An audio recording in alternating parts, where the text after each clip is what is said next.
Master minds commerce చదవాలనుకునే 10th inter విద్యార్థుల తొలి ఎంపిక. హ్యూమన్ టీవీకి స్వాగతం. మనం చాణక్య నీతుల గురించి మాట్లాడుతున్నామండి. చాణక్యులు నీతి కథలు ప్రతిసారి చెప్తూనే ఉన్నాం. ఈసారి ఏం కథ అయితే చెప్పట్లేదు నేను. ఇది ఏంటంటే చిత్రమైన విషయం. మామూలుగా మనకు తెలుగులో భలే మంచి మంచి సామెతలు ఉన్నాయండి.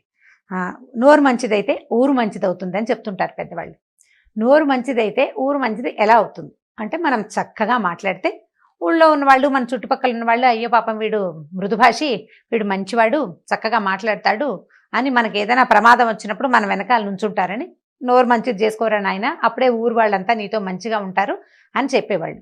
ఒకవేళ దానికి మనం పెద్దగా వినలేదనుకోండి, తర్వాతకి ఇంకొక మంచి సామెత చెప్పారు. అదేం చెప్పారు? నోరా వీపుకి చేటు తేకే అని.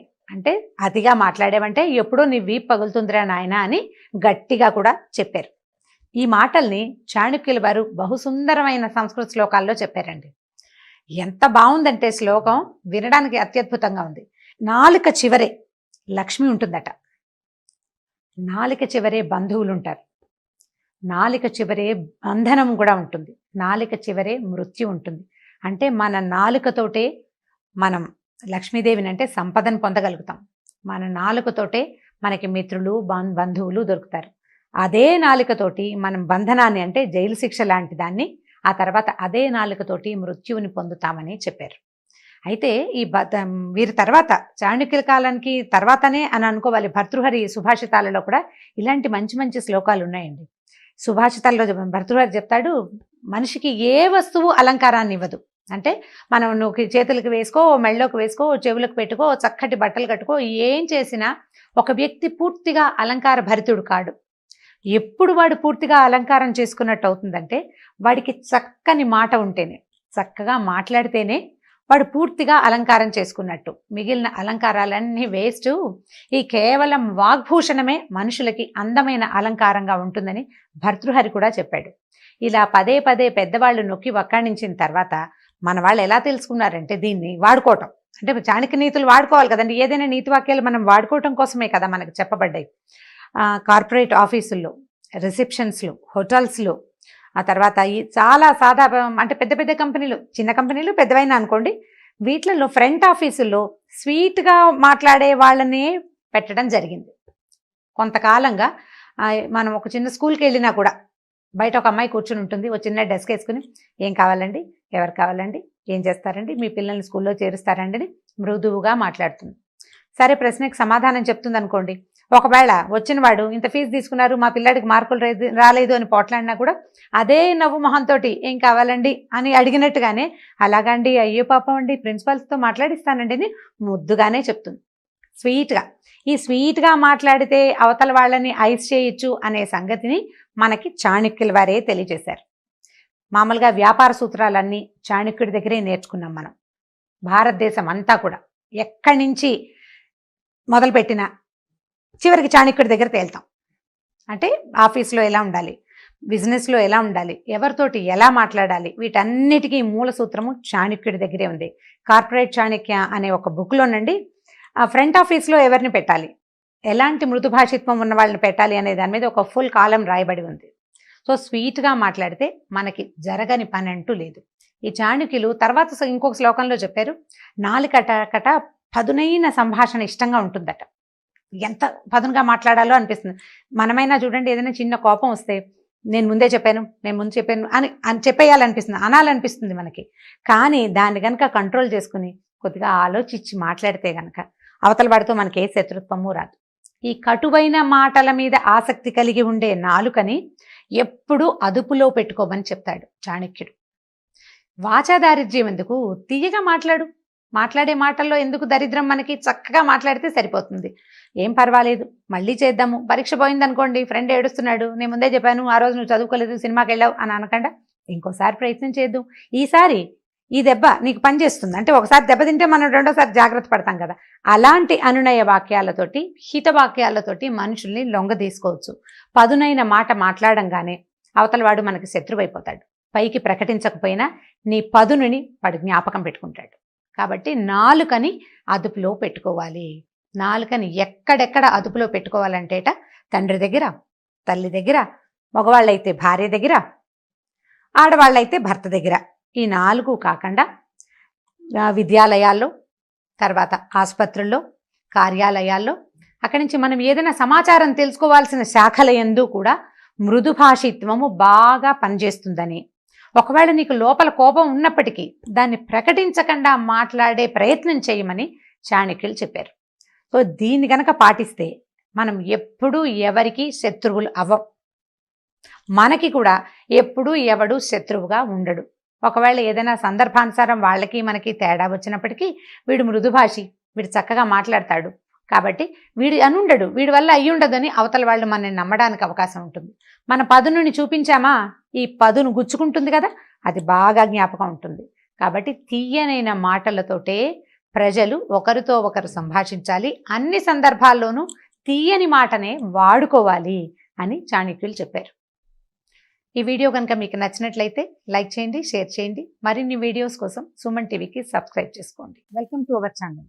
నేను రమారావి. ఇద్దరు ఫ్రెండ్స్ కలిసి కూర్చుని మాట్లాడుకుంటుంటే జనరల్గా ఏం టాపిక్స్ మాట్లాడతాం మనం?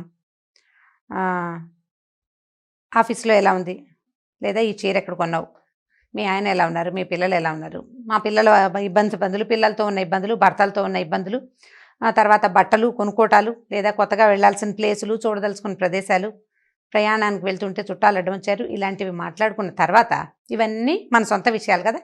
వీటి తర్వాత ఆఫీస్లో కొలీగ్స్ గురించో, పక్కింటి వాళ్ళ గురించో, లేదా మన కజిన్స్ గురించో ఏదైనా ఒక ఇంట్రెస్టింగ్ టాపిక్ విషయం ఉంటే దాని గురించి మనం మాట్లాడుతూ ఉంటాం. తను ఇలా చేసింది, తను భలే కొనేసుకుంటోంది, లేదా తను ఎవరితోటో ఎక్కడో వెళ్తోంది అని ఇలాంటి మాటలు మాట్లాడతాం.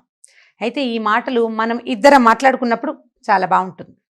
ఇప్పుడు మన ఇద్దరం మాట్లాడుకున్నాక ఈ ఇద్దరు కలిసి ఇద్దరు వేరు వ్యక్తులకు చెప్పారనుకోండి, అదేదో సినిమాలో చిరంజీవి గారు చెప్పినట్టుగా ఒక చోట నుంచి ఇంకో చోటకి ఓ వ్యక్తి 3 వ్యక్తులకు చెప్పాలి, ఆ ముగ్గురు మరో ముగ్గురికి చొప్పున ఇలా వరుసగా వెళ్ళి ఈ చైన్ ఎక్కడ ఎండ్ అవుతుంది? మొదట ఆ అమ్మాయి బైక్ వేసుకుని తిరుగుతుంది దగ్గర స్టార్ట్ అయ్యి, చివరి ఆ అమ్మాయి చాలా చెడ్డ పని చేసింది దగ్గర ఎండ్ అవుతుంది. మనం మొదలుపెట్టింది ఎక్కడ? అమ్మాయి బైక్ మీద తిరిగేస్తుంది ఇష్టారాజ్యంగా. ఇక్కడి నుంచి మొదలుపెట్టి చివరికి దాని ఇష్టారాజ్యపు జీవితం ఏదో వేరే చెడ్డ పనిగా పరిణమిస్తుంది. నోటి నుంచి నోటికి మారేసరికల్లా సెంటెన్సెస్ మారిపోతాయి. కొన్ని స్వకపోల కల్పితాలు ఉంటాయి, అంటే మన నోట్లో పుట్టినవి కూడా జరుగుతుంటాయి. ఆ నోరు ఫ్రెండ్దే అవ్వక్కర్లా, అప్పుడప్పుడు మనది కూడా అవుతుంది. ఊరికే సాచివేతగా మాట్లాడతాం. ఎవరి గురించో అయ్యేసరికల్లా మనకి నోరు సులువుగా వెళ్ళిపోతుంది. అది మన మ్యాటర్ అయితే కొంచెం జాగ్రత్తగా చెప్తాం, కానీ ఎవరి గురించి అయినా చెప్పేటప్పుడు మనకి జాగ్రత్త ఎందుకు ఉంటుంది? జాగ్రత్త ఉండదు. అయితే ఇలా మాట్లాడే సందర్భాల్లో స్నేహాలు పోతాయి, కుటుంబాలు పాడవుతాయి, ఆఫీసులో ఒక బ్యాడ్ అట్మాస్ఫియర్ ఏర్పడుతుంది, కుటుంబాల్లో కూడా బ్యాడ్ అట్మాస్ఫియరే ఉంటుంది. సో దీన్ని కంట్రోల్ చేయాలి. ఎలా కంట్రోల్ చేయాలి అంటే, మొదట నోటికి, ఆ తర్వాత చెవులకి, రెండిటికి తాళం వేయాలి. నాలుగుకి పదును తగ్గించుకోవాలి, చెవికి మంచి షటర్ డోర్ లాంటిది పెట్టుకోవాలి. దీని మీద ఒక ఇంట్రెస్టింగ్ కథ ఉందండి. శ్రీపాద సుబ్రహ్మణ్య శాస్త్రి గారని ఒక పాతకాలంలో ఒక మంచి రైటర్ ఉండేవారు. 1960s దాకా రాసినట్టున్నారు. అయితే ఈ సుబ్రహ్మణ్య శాస్త్రి గారు ఒక రాజుగారు, ఒక జమీందార్ గారి గురించి ఒక కథ రాశారు. అంటే నా ఫేవరెట్ స్టోరీ రైటర్. కథ పెద్దదే, చిన్నగా సింపుల్గా చెప్తాను చూడండి. ఒక జమీందార్ దగ్గర ఒక 5-6 గుమాస్తాలు ఉండేవారు. గుమాస్తాలు ఉంటే ఈ పెద్ద గుమాస్తా మీద చిన్న గుమాస్తాలందరూ వెళ్ళి రాణిగారికి ఏదో చెప్పేవారు. ఆయన ఎలా చేస్తున్నాడంటే అలా చేస్తున్నాడంటే ఒక నెల తర్వాత పెద్ద గుమాస్తాన్ని తీసేసేవారు. రెండో వాడు పెద్దవాడు అయ్యేవాడు అనమాట. తర్వాత కొన్నాళ్ళు అయిన తర్వాత ఈ రెండో వాడి మీద మిగిలిన వాళ్ళు వెళ్ళి చెప్తారు. అప్పుడు రెండో వాడిని తీసేసి మూడో వాడు గుమాస్తా అవుతాడు. ఈ 6-7 గుమాస్తాల్లో చిట్ట చివరి వాడు బహుగట్టివాడు, పొట్టివాడే కానీ వాడిని మేనేజర్ని చేశారట.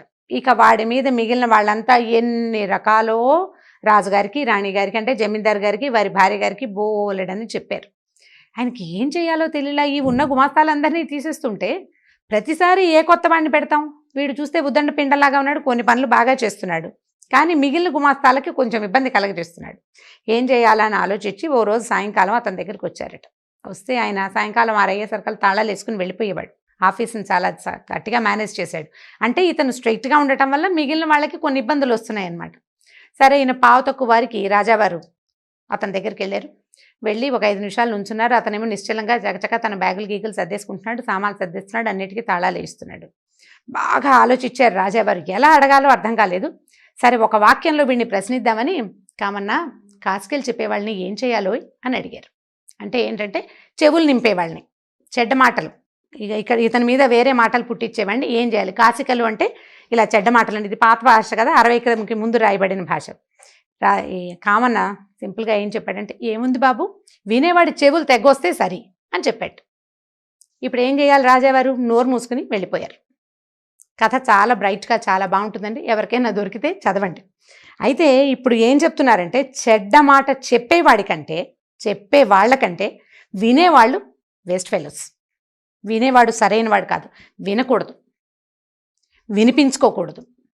కాబట్టి గాసిప్స్ని వినకండి, వాటిని పెంపొందించకండి. ఒకవేళ మీరు విన్నారనుకోండి, చెవి తన పని తను చేస్తుందండి. మన శరీర అవయవాలన్నీ వాటి పని అవి చేస్తాయి కదా. అలాగే ఈ చెవి ఏం చేస్తుంది? తను విన్న విషయాన్ని ఒక మాదిరిగా ఫిల్టర్ చేసి బ్రెయిన్లో నిక్షిప్తం చేసి పెడుతుంది. సందర్భం వచ్చి ఆ వర్డ్ వచ్చినప్పుడు నువ్వు విన్నావు కదా, దీన్ని బయటికి తోసేయమని నాలికని ప్రేరేపిస్తుంది. నాలిక వదిలేస్తుంది బయటికి. అప్పుడు నాలిక దాని సొంత పని దానికి వచ్చు కదా, ఆ వచ్చిన ప్రకారం ఒక 2 ఎక్స్ట్రా సెంటెన్సెస్ని యాడ్ చేస్తుంది. ఇప్పుడు ఇంకోటి చెవి కనుక ఈ సెంటెన్సెస్ని విందనుకోండి, అప్పుడు కూడా వాడి చెవి మాత్రం ఊరుకుంటుందా? మన చెవి పని చేస్తే ఆ పక్క వాళ్ళ చెవి ఎందుకు ఊరుకుంటుంది? దాని పని అది చేస్తుంది. మళ్ళీ వాళ్ళ నాలుక కూడా దాని పని అది చేస్తుంది. కాబట్టి ఈ చెవులు నింపే ప్రోగ్రాంలోకి వెళ్ళకండి. ఎప్పుడైతే చెవిని కట్టేసుకుంటామో అప్పుడు మనకి నాలుక కూడా కట్టుబడి ఉంటుంది, కంట్రోల్లో ఉంటుంది. హుందా అయిన ప్రవర్తన మీ సొంతం అవుతుంది. ఎక్కువ మాట్లాడద్దు, ఎక్కువ వినద్దు. ఒకవేళ విన్నా దాన్ని బాగా ఫిల్టర్ చేయటాన్ని ప్రాక్టీస్ చేయండి. ఇంత జరిగి ఉండదు, వీళ్ళు చెప్తున్నారు కానీ ఇలాంటిది ఏదో 1-2 ముక్కలు జరుగుంటాయి అని కనుక మీరు బ్రెయిన్కి ఫీడ్ చేశారంటే, అంటే మీరు నమ్మకండా ఉంటే అన్నమాట. అప్పుడు మీ చెవులు ప్రేరేపించవు బ్రెయిన్ని. నువ్వు విన్నావు, ఇది చెప్పు అని చెప్పవు. అప్పుడు నాలుక కూడా మామూలుగా పనిచేస్తుంది, దాని గురించి ఏం పెద్ద పట్టించుకోదు. కాబట్టి చెవులని ఎలా ప్రేరేపించాలి, అవి అక్కడి నుంచి బ్రెయిన్లోకి ఎలా వెళ్ళాలి, అక్కడి నుంచి నాలుక మీదకి ఎలా రావాలి అనేది కనుక వన్స్ ప్రాక్టీస్ చేస్తే మన తాలూకు జనరల్ హ్యూమన్ డీలింగ్స్ చాలా ఎక్సలెంట్గా ఉంటాయండి.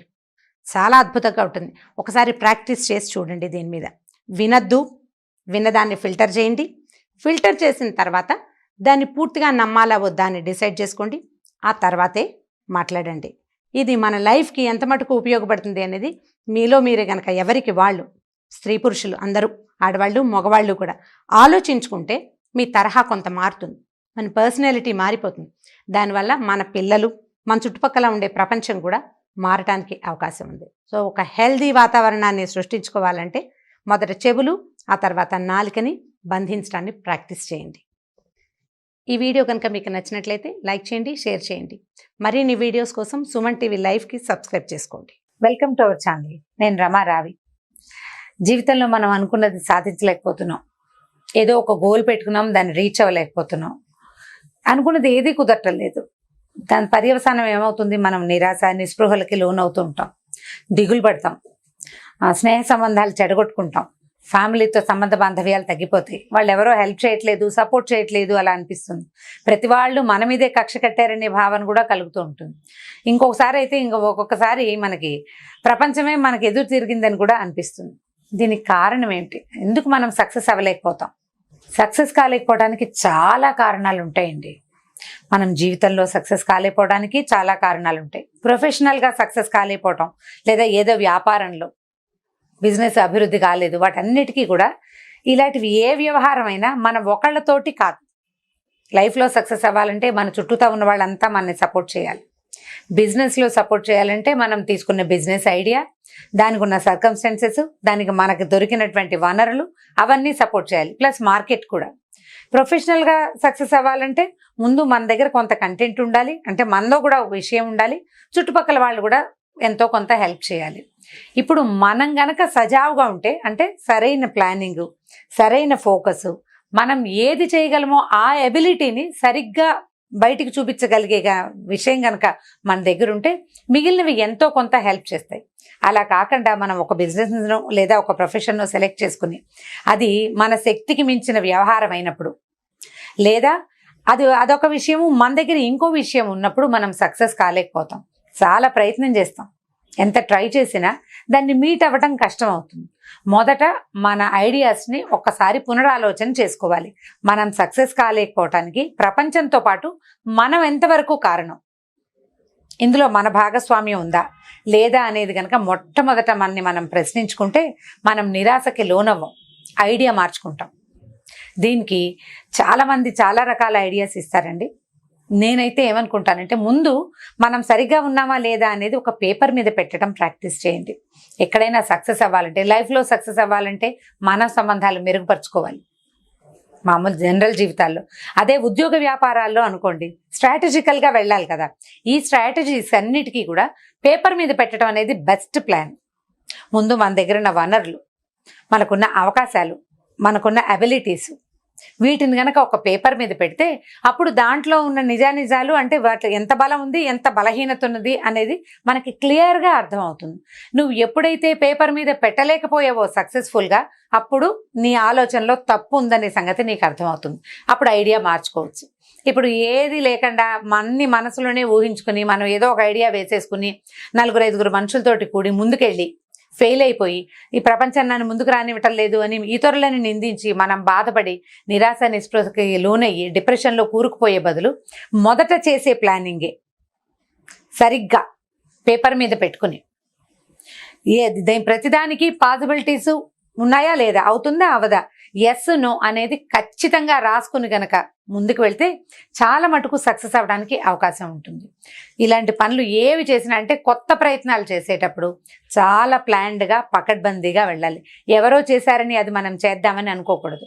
అది మనం చేయగలమా లేదా అనేది ఆలోచించుకొని చూడాలి. ఇప్పుడు చూడండి, sports long jump, pole vault అవి చేసేవాళ్ళు ఉంటారు. మనం అందరం చేసేయగలమా? అది లేదు. దానికి ప్రత్యేకమైన ఎబిలిటీ కావాలి, శిక్షణ కావాలి. బిజినెస్లు కూడా అంతే. పెద్ద బిజినెస్ వాళ్ళు ఎవరో చేశారని మనం ఎలా చేస్తాం? మనకి అందుబాటులో ఉన్నది, మనకు అవకాశం ఉన్నది, మనకు అవగాహన ఉన్నది చూసుకోవాలి. ఇతరులను చూసి నాకు అర్థమైపోయింది అనే ఆలోచనతోటి దిగద్దు. దిగినప్పుడు మనం ఇబ్బంది పడతాం. ఒకవేళ ఒకసారి ఇబ్బంది పడ్డాం అనుకుందాం, 1-2 టైమ్స్ ఫెయిల్ అయ్యాం, ఏం పర్వాలేదు. జీవితం చాలా పెద్దది, ప్రపంచం మరీ పెద్దది. కొత్త అవకాశాన్ని మళ్ళీ వెతకటానికి ప్లాన్డ్గా బయలుదేరండి. నిరాశ నిస్పృహలకి లోనవ్వద్దు, వాటిని పక్కకు తీసేయండి.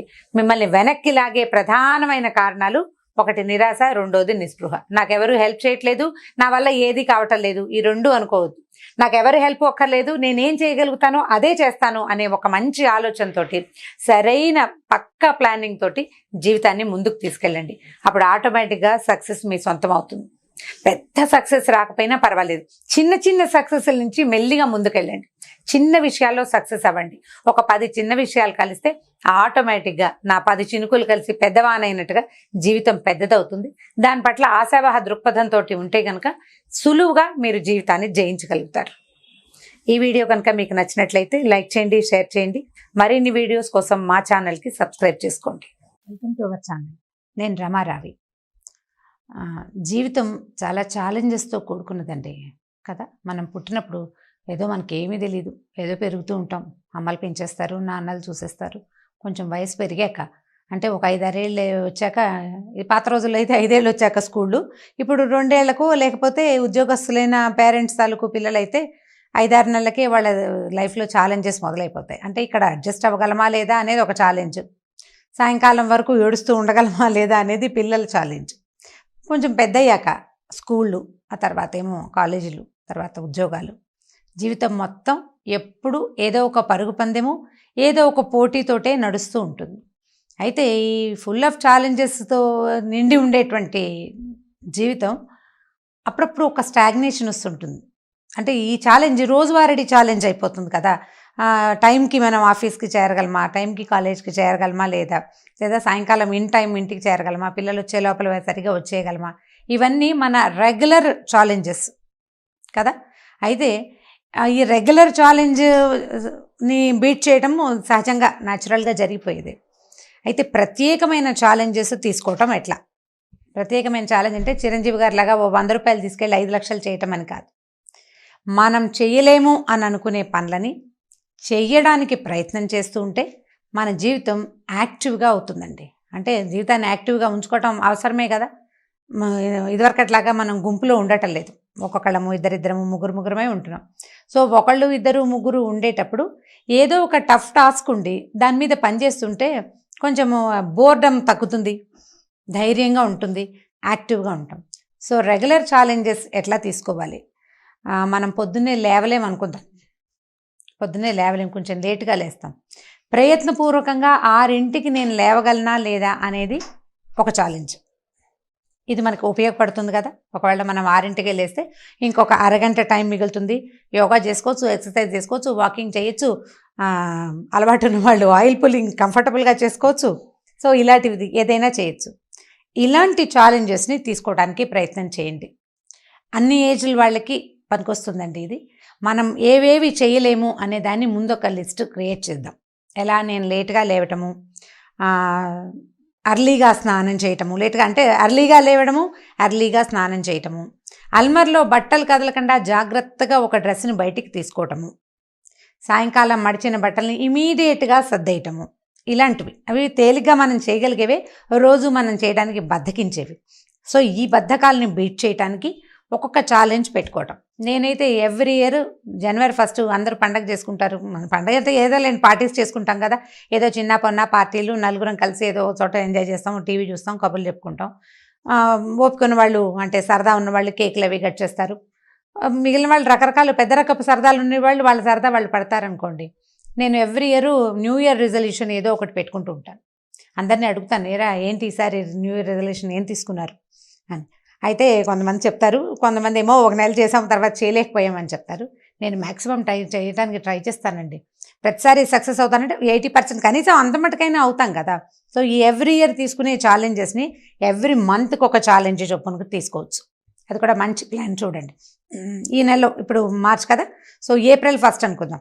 ఏప్రిల్ 1న ఒక మనం రెగ్యులర్గా చేయలేకపోయి ఇది చేయట్లేదు దానివల్ల మనకు ఇబ్బంది అవుతుంది అని అనుకుంటున్న లిస్టులో నుంచి ఒక పనిని పైకి తీయండి. ఏప్రిల్ అంతా ట్రై చేయండి దాన్ని చేయటం కోసం. ఏప్రిల్ అయిపోయాక మే 1 వస్తుంది, అప్పుడు ఇంకొక కొత్తది తీయండి. ఇప్పుడు ఇది తీసిన దాన్ని వదిలేయాలా అంటే వదిలేయకూడదండి. మామూలుగా ఏ పనినైనా మనం 21 సార్లు చేస్తే అది మనకి హ్యాబిట్ అయిపోతుందట. మన బ్రెయిన్ దానికి అలవాటు పడుతుంది. ఇది సైన్స్ ప్రూవ్ చేసిన విషయమే. సో ఈ ఏప్రిల్ నెలంతా బలవంతంగా అయినా ఆ పనిని కనుక రెగ్యులర్గా చేయడానికి ట్రై చేస్తే తర్వాత కనీసం 70% మనం ఆ పని చేయడానికి అలవాటు పడతాం. సో మన రెగ్యులర్ జీవితంలో కొంత క్రమశిక్షణ ఏర్పడుతుంది. సో క్రమశిక్షణ కావాలి అంటే మనకి ఛాలెంజెస్ కావాలి. ఏ ఛాలెంజ్ని ఎవరెవరు తీసుకోగలుగుతారో ఆలోచించి చూడండి. అంటే కొంతమంది ఉంటారు, అంటే నేను కూడా ఆ బంగారు తల్లుల లిస్టులో లేననుకోండి, చక్కగా ఒకటే టైంకి లేవటం, అర్లీగా బాగా 4 o'clockకే లేచేసేయటం, 4-5 రకాల పనులు చేసేయటం, తొందరగా స్నానం చేసేయటం, పొద్దున్నే పూజ చేసేసుకోవటం, ఇవన్నీ చేయగలిగే వాళ్ళకు కూడా కొన్ని చేయలేని టాస్కులు ఉంటాయి. నిద్ర లేవటం టఫ్ టాస్క్ కొంతమందికి, తర్వాత పనులేవో టఫ్ టాస్కులు లేకుండా ఎట్లా ఉంటారు, అందరం మనుషులమే కదా. సో అంత చక్కటి బంగారు తల్లులు కూడా ఫలానా పని మేము ఇది టఫ్ టాస్క్ ఇది చేయటానికి ట్రై చేస్తాము అని కనుక ప్రయత్నం చేస్తే జీవితం లైవ్లీగా ఉంటుందండి, చాలా సరదాగా ఉంటుంది. అంటే మొదటి పెట్టిన రోజునే చెప్పబోకండి, రెండో రోజున మీరు చేయకపోతే మిగిలిన వాళ్ళు మిమ్మల్ని ఎక్కిరించే అవకాశం ఉంటుంది.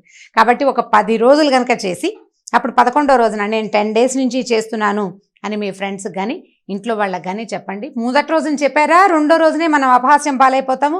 జనాలందరి దృష్టి మన మీదే ఉండటం వల్ల మనం ఆ పని సరిగ్గా చేయలేకపోతాం కూడా. కాబట్టి టఫ్ టాస్కుల్ని, మనం అసలు చేయలేని విషయాల్ని ఛాలెంజెస్గా తీసుకుని చేయడానికి ట్రై చేయండి. ఇందులో భాగం అండి, నేను ఇంతకుముందు చెప్పిన విషయమే, ఒకే మగ్గు నీళ్ళతోటి మొహం కడుక్కోవటం మన వల్ల అవుతుందా లేదా అదొకటి చూడొచ్చు. ఓకే, మంచినీళ్ళు కరెక్ట్గా రోజుకి 4 లీటర్ల నీళ్ళు తాగాలంటే 4 లీటర్ల నీళ్ళని ఒక దాంట్లో నింపి పెట్టుకుని ఆ 4 liters ఆఫ్ వాటర్ని ఈ రోజుకి ఫినిష్ చేసుకోగలిగామా లేదా అనేది ఒక దైనందినమైన ఛాలెంజ్గా కనుక పెట్టుకుంటే హెల్త్ బ్రహ్మాండంగా ఇంప్రూవ్ అవుతుందండి. మన చూసి మన ఫ్రెండ్స్ కూడా కొంతమంది దాన్ని ఫాలో చేస్తారు. హెల్దీ థింగ్స్ని, బాగా ఉపయోగపడే థింగ్స్ని ఇలాంటి ఛాలెంజెస్ కోసం తీసుకోండి. లైఫ్ని ఛాలెంజింగ్గా తీసుకుంటూ ఉంటే చివరి దాకా, అంటే చాలా పెద్దవాళ్ళం అయ్యేదాకా కూడా మనం ఉత్సాహంగానే ఉంటాం. ఈ వీడియో కనుక మీకు నచ్చినట్లయితే లైక్ చేయండి, షేర్ చేయండి. మరిన్ని వీడియోస్ కోసం సుమన్ టీవీ లైవ్కి సబ్స్క్రైబ్ చేసుకోండి. సుమన్ టీవీకి స్వాగతం. మనం చాణక్య నీతుల గురించి మాట్లాడుతున్నామండి. చాణక్యులు నీతి కథలు ప్రతిసారి చెప్తూనే ఉన్నాం. ఈసారి ఏం కథ అయితే చెప్పట్లేదు నేను. ఇది ఏంటంటే చిత్రమైన విషయం. మామూలుగా మనకు తెలుగులో భలే మంచి మంచి సామెతలు ఉన్నాయండి. నోరు మంచిదైతే ఊరు మంచిది అవుతుందని చెప్తుంటారు పెద్దవాళ్ళు. నోరు మంచిదైతే ఊరు మంచిది ఎలా అవుతుంది అంటే, మనం చక్కగా మాట్లాడితే ఊళ్ళో ఉన్నవాళ్ళు, మన చుట్టుపక్కల ఉన్నవాళ్ళు, అయ్యో పాపం వీడు మృదుభాషి, వీడు మంచివాడు, చక్కగా మాట్లాడతాడు అని మనకి ఏదైనా ప్రమాదం వచ్చినప్పుడు మన వెనకాల నుంచుంటారని నోరు మంచిది చేసుకోరా నాయన, అప్పుడే ఊరు వాళ్ళంతా నీతో మంచిగా ఉంటారు అని చెప్పేవాళ్ళు. ఒకవేళ దానికి మనం పెద్దగా వినలేదనుకోండి, తర్వాతకి ఇంకొక మంచి సామెత చెప్పారు. అదేం చెప్పారు? నోరా వీపుకి చేటు తేకే అని. అంటే అతిగా మాట్లాడేవంటే ఎప్పుడో నీ వీపు పగులుతుందిరా నాయన అని గట్టిగా కూడా చెప్పారు. ఈ మాటల్ని చాణక్యుల వారు బహుసుందరమైన సంస్కృత శ్లోకాల్లో చెప్పారండి. ఎంత బాగుందంటే శ్లోకం వినడానికి అత్యద్భుతంగా ఉంది. నాలుక చివరే లక్ష్మి ఉంటుందట, నాలుక చివరే బంధువులు ఉంటారు, నాలుక చివరే బంధనం కూడా ఉంటుంది, నాలుక చివరే మృత్యు ఉంటుంది. అంటే మన నాలుకతోటే మనం లక్ష్మీదేవిని అంటే సంపదను పొందగలుగుతాం. మన నాలుకతోటే మనకి మిత్రులు బంధువులు దొరుకుతారు. అదే నాలుకతోటి మనం బంధనాన్ని అంటే జైలు శిక్ష లాంటి దాన్ని, ఆ తర్వాత అదే నాలుకతోటి మృత్యువుని పొందుతామని చెప్పారు. అయితే ఈ వీరి తర్వాత చాణక్యుల కాలానికి తర్వాతనే అని అనుకోవాలి. భర్తృహరి సుభాషితాలలో కూడా ఇలాంటి మంచి మంచి శ్లోకాలు ఉన్నాయండి. సుభాషితాల్లో భర్తృహరి చెప్తాడు, మనిషికి ఏ వస్తువు అలంకారాన్ని ఇవ్వదు. అంటే మనం నువ్వు చేతులకు వేసుకో, మెళ్ళలోకి వేసుకో, చెవులకు పెట్టుకో, చక్కటి బట్టలు కట్టుకో, ఏం చేసినా ఒక వ్యక్తి పూర్తిగా అలంకార భరితుడు కాడు. ఎప్పుడు వాడు పూర్తిగా అలంకారం చేసుకున్నట్టు అవుతుందంటే వాడికి చక్కని మాట ఉంటేనే, చక్కగా మాట్లాడితేనే వాడు పూర్తిగా అలంకారం చేసుకున్నట్టు. మిగిలిన అలంకారాలన్నీ వేస్ట్. ఈ కేవలం వాగ్భూషణమే మనుషులకి అందమైన అలంకారంగా ఉంటుందని భర్తృహరి కూడా చెప్పాడు. ఇలా పదే పదే పెద్దవాళ్ళు నొక్కి వక్కాణించిన తర్వాత మన వాళ్ళు ఎలా తెలుసుకున్నారంటే దీన్ని వాడుకోవటం. అంటే చాణక్య నీతులు వాడుకోవాలి కదండి. ఏదైనా నీతి వాక్యాలు మనం వాడుకోవటం కోసమే కదా మనకు చెప్పబడ్డాయి. కార్పొరేట్ ఆఫీసుల్లో, రిసెప్షన్స్లో, హోటల్స్లో, ఆ తర్వాత ఈ చాలా సాదా అంటే పెద్ద పెద్ద కంపెనీలు, చిన్న కంపెనీలు పెద్దవైనా అనుకోండి, వీటిలలో ఫ్రంట్ ఆఫీసుల్లో స్వీట్గా మాట్లాడే వాళ్ళనే పెట్టడం జరిగింది. కొంతకాలంగా మనం ఒక చిన్న స్కూల్కి వెళ్ళినా కూడా బయట ఒక అమ్మాయి కూర్చుని ఉంటుంది, ఒక చిన్న డెస్క్ వేసుకుని, ఏం కావాలండి, ఎవరు కావాలండి, ఏం చేస్తారండి, మీ పిల్లల్ని స్కూల్లో చేరుస్తారండి అని మృదువుగా మాట్లాడుతుంది. సరే ప్రశ్నకి సమాధానం చెప్తుంది అనుకోండి. ఒకవేళ వచ్చిన వాడు ఇంత ఫీజు తీసుకున్నారు, మా పిల్లాడికి మార్కులు రాలేదు అని పోట్లాడినా కూడా అదే నవ్వు మొహంతో ఏం కావాలండి అని అడిగినట్టుగానే, అలాగండి, అయ్యో పాపం అండి, ప్రిన్సిపల్స్తో మాట్లాడిస్తానండి అని ముద్దుగానే చెప్తుంది, స్వీట్గా. ఈ స్వీట్గా మాట్లాడితే అవతల వాళ్ళని ఐస్ చేయొచ్చు అనే సంగతిని మనకి చాణక్యుల వారే తెలియజేశారు. మామూలుగా వ్యాపార సూత్రాలన్నీ చాణక్యుడి దగ్గరే నేర్చుకున్నాం మనం. భారతదేశం అంతా కూడా ఎక్కడి నుంచి మొదలుపెట్టినా చివరికి చాణక్యుడి దగ్గర తేల్తాం. అంటే ఆఫీస్లో ఎలా ఉండాలి, బిజినెస్లో ఎలా ఉండాలి, ఎవరితోటి ఎలా మాట్లాడాలి, వీటన్నిటికీ మూల సూత్రము చాణక్యుడి దగ్గరే ఉంది. కార్పొరేట్ చాణక్య అనే ఒక బుక్లోనండి ఫ్రంట్ ఆఫీస్లో ఎవరిని పెట్టాలి, ఎలాంటి మృదుభాషిత్వం ఉన్న వాళ్ళని పెట్టాలి అనే దాని మీద ఒక ఫుల్ కాలం రాయబడి ఉంది. సో స్వీట్గా మాట్లాడితే మనకి జరగని పని అంటూ లేదు. ఈ చాణక్యులు తర్వాత ఇంకొక శ్లోకంలో చెప్పారు, నాలుకట పదునైన సంభాషణ ఇష్టంగా ఉంటుందట. ఎంత పదునుగా మాట్లాడాలో అనిపిస్తుంది. మనమైనా చూడండి, ఏదైనా చిన్న కోపం వస్తే నేను ముందు చెప్పాను అని చెప్పేయాలనిపిస్తుంది, అనాలనిపిస్తుంది మనకి. కానీ దాన్ని కనుక కంట్రోల్ చేసుకుని కొద్దిగా ఆలోచించి మాట్లాడితే కనుక అవతల వాడితో మనకి ఏ శత్రుత్వము రాదు. ఈ కటువైన మాటల మీద ఆసక్తి కలిగి ఉండే నాలుకని ఎప్పుడూ అదుపులో పెట్టుకోమని చెప్తాడు చాణక్యుడు. వాచాదారిద్ర్యం ఎందుకు, తీయగా మాట్లాడే మాటల్లో ఎందుకు దరిద్రం, మనకి చక్కగా మాట్లాడితే సరిపోతుంది. ఏం పర్వాలేదు, మళ్ళీ చేద్దాము. పరీక్ష పోయిందనుకోండి, ఫ్రెండ్ ఏడుస్తున్నాడు, నేను ముందే చెప్పాను, ఆ రోజు నువ్వు చదువుకోలేదు, సినిమాకి వెళ్ళావు అని అనకుండా ఇంకోసారి ప్రయత్నం చేద్దాం, ఈసారి ఈ దెబ్బ నీకు పనిచేస్తుంది. అంటే ఒకసారి దెబ్బ తింటే మనం రెండోసారి జాగ్రత్త పడతాం కదా. అలాంటి అనునయ వాక్యాలతోటి, హిత వాక్యాలతోటి మనుషుల్ని లొంగ తీసుకోవచ్చు. పదునైన మాట మాట్లాడంగానే అవతల వాడు మనకి శత్రువైపోతాడు. పైకి ప్రకటించకపోయినా నీ పదునుని వాడు జ్ఞాపకం పెట్టుకుంటాడు. కాబట్టి నాలుకని అదుపులో పెట్టుకోవాలి. నాలుకని ఎక్కడెక్కడ అదుపులో పెట్టుకోవాలంటేట తండ్రి దగ్గర, తల్లి దగ్గర, మగవాళ్ళైతే భార్య దగ్గర, ఆడవాళ్ళైతే భర్త దగ్గర. ఈ 4 కాకుండా విద్యాలయాల్లో, తర్వాత ఆసుపత్రుల్లో, కార్యాలయాల్లో, అక్కడి నుంచి మనం ఏదైనా సమాచారం తెలుసుకోవాల్సిన శాఖల యందు కూడా మృదుభాషిత్వము బాగా పనిచేస్తుందని, ఒకవేళ నీకు లోపల కోపం ఉన్నప్పటికీ దాన్ని ప్రకటించకుండా మాట్లాడే ప్రయత్నం చేయమని చాణక్యులు చెప్పారు. సో దీన్ని కనుక పాటిస్తే మనం ఎప్పుడూ ఎవరికి శత్రువులు అవ్వం. మనకి కూడా ఎప్పుడూ ఎవడు శత్రువుగా ఉండడు. ఒకవేళ ఏదైనా సందర్భానుసారం వాళ్ళకి మనకి తేడా వచ్చినప్పటికీ వీడు మృదుభాషి, వీడు చక్కగా మాట్లాడతాడు, కాబట్టి వీడు అనుండడు, వీడి వల్ల అయ్యి ఉండదని అవతల వాళ్ళు మనల్ని నమ్మడానికి అవకాశం ఉంటుంది. మన పదునుని చూపించామా, ఈ పదును గుచ్చుకుంటుంది కదా, అది బాగా జ్ఞాపకం ఉంటుంది. కాబట్టి తీయనైన మాటలతోటే ప్రజలు ఒకరితో ఒకరు సంభాషించాలి, అన్ని సందర్భాల్లోనూ తీయని మాటనే వాడుకోవాలి అని చాణక్యులు చెప్పారు. ఈ వీడియో కనుక మీకు నచ్చినట్లయితే లైక్ చేయండి, షేర్ చేయండి. మరిన్ని వీడియోస్ కోసం సుమన్ టీవీకి సబ్స్క్రైబ్ చేసుకోండి.